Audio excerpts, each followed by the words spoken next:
माननीय विधायक श्री सुदीप राय बर्मन महोदय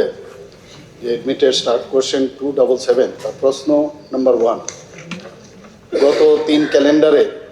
বছরে রাজ্যে মাদক চোরাচালান সংক্রান্ত মামলায় কতজন অভিযুক্তের বিরুদ্ধে আদালতে চার্জশিট ফাইনাল রিপোর্ট দাখিল করা হয়েছে। উত্তর, গত 3 ক্যালেন্ডার বছরে রাজ্যে মাদক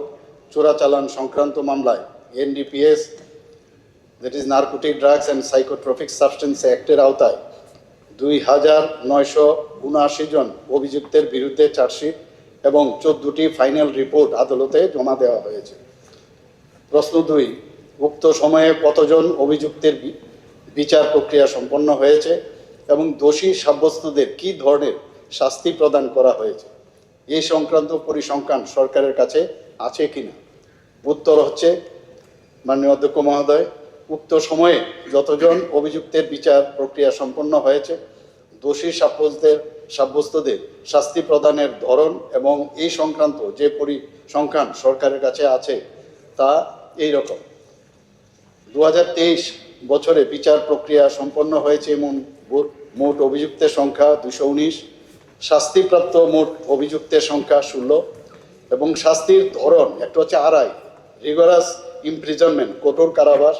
আরেকটা হচ্ছে এসআই সিম্পল ইমপ্রিজনমেন্ট। তো এখানে 2023-এর আমি বললাম, আর একটা হচ্ছে আরআই ফর এই যে রিগরাস ইমপ্রিজনমেন্ট সেটা 15 বছর এবং 2 জন অলরেডি এর মধ্যে আছে। আরআই ফর 10 ইয়ার্স 4 জন আছে, আরআই ফর 4 ইয়ার্স 1 জন, আরআই ফর 1 to 3 ইয়ার্স 2 জন, আর এসআই মানে simple imprisonment up to 6 month এখন পর্যন্ত এখানে যে আমার কাছে রিপোর্ট আছে সেটা এখানে দেওয়া হলো মানে 7 জন আছে। আর 2024-এ এখানে যে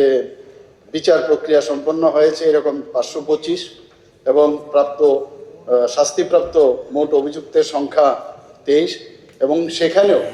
যে RI rigorous imprisonment for 15 year 2 জন, আরআই ফর 10 ইয়ার 3 জন, আরআই ফর 1 to 3 ইয়ার 3 জন এবং simple imprisonment up to 6 month about 15%। 2025-এ এখানে বিচার প্রক্রিয়া সম্পন্ন হয়েছে 375 এবং শাস্তিপ্রাপ্ত মোট অভিযুক্তের সংখ্যা এখানে 60 এবং এখানেও আরআই 20 বছরের জন্য 1 জন, 15 বছরের জন্য 1 জন, 12 বছরের জন্য 5 জন, 10 বছরের জন্য 13 জন, 5 বছরের জন্য 7 জন, 1 থেকে 3 বছরের জন্য 5 জন এবং 10 মাসের জন্য 2 জন, আর simple imprisonment 6 months up to with fine 26%। 2024 সালে রাজ্যের পক্ষ থেকে মাননীয় হাইকোর্টে দায়ের করা খালাসের অনেকে নিম্ন আদালতে খালাস হয়ে যায়, তো তাদেরকে মানে আমরা হাইকোর্টে আমরা আপিল করি এবং এরকম 2টি আপিল মঞ্জুর হয়েছে এবং সিপাহীজল স্থিত মাননীয় স্পেশাল জজ এনডিপিএস-এর আদালতে পুনরায় ফ্রেশ ট্রায়ালের জন্য ফেরত পাঠানো হয়েছে মাননীয় অধ্যক্ষ মহোদয়। ঠিক সেইভাবে অনুরূপভাবে 2025 সালে খালাসের বিরুদ্ধে মাননীয় হাইকোর্টে 21টি আপিল মঞ্জুর করেছে এবং 21টি মামলাও সিপাহীজলস্থিত মাননীয় স্পেশাল জজ এনডিপিএস-এর আদালতে পুনরায় বিচারের জন্য হাইকোর্ট থেকেই বলছে যে আবার এটিকে ভালো করে দেখে তার বিচার করার জন্য। এরও আমার কাছে পুরো অ্যানেক্সার আছে। প্রশ্ন 3, মাদক চোরাচালান প্রতিরোধে পুলিশ প্রশাসনের জন্য বিশেষ প্রশিক্ষণ, বিশেষ টাস্ক ফোর্স বা নির্দিষ্ট টিম গঠনের কোনো পদক্ষেপ সরকারের আছে কিনা। উত্তর, মাদক চোরাচালানের বিরুদ্ধে লড়াইয়ের কৌশলের অংশ হিসাবে ইতিমধ্যেই একটি